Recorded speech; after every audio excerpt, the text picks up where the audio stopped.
Telugu Malayalam cinema പ്രേമികളുടെ പ്രിയങ്കരിയായ നടി സ്വാതി റെഡ്ഡി വീണ്ടും വിവാഹിതയായി. തന്റെ പുതിയ ചിത്രമായ മന്ത് ഓഫ് മധു എന്ന സിനിമയുടെ സംവിധായകൻ ശ്രീകാന്ത് നഗോതിയാണ് വരൻ. അടുത്ത ബന്ധുക്കളും സുഹൃത്തുക്കളും മാത്രം പങ്കെടുത്ത ലളിതമായ ചടങ്ങിലായിരുന്നു വിവാഹം. തങ്ങൾ ഒന്നായ വിവരം ബുധനാഴ്ച സോഷ്യൽ മീഡിയയിലൂടെയാണ് ഇരുവരും പങ്കുവച്ചത്. പരമ്പരാഗതമായ വെള്ളവസ്ത്രങ്ങൾ ധരിച്ചാണ് ഇരുവരും ചടങ്ങുകളിൽ പങ്കെടുത്തത്. വീട്ടിൽ വെച്ച് നടന്ന അതീവ ലളിതമായ ചടങ്ങായിരുന്നു ഇതെന്ന് ചിത്രങ്ങൾ വ്യക്തമാക്കുന്നു. പൂജാ വേളയിൽ ഇരുവരുടെയും പിന്നിൽ നിന്നുള്ള മറ്റൊരു ചിത്രവും സ്വാതി പങ്കുവച്ചു. സിനിമയിലെ സഹപ്രവർത്തകരും ആരാധകരും ഉൾപ്പെടെ നിരവധി പേരാണ് ദമ്പതികൾക്ക് ആശംസകളുമായി രംഗത്തെത്തിയത്.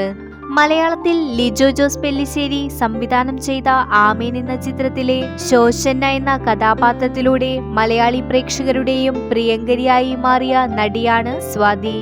2018 സെപ്റ്റംബർ 2 സ്വാതിയുടെ ആദ്യ വിവാഹം.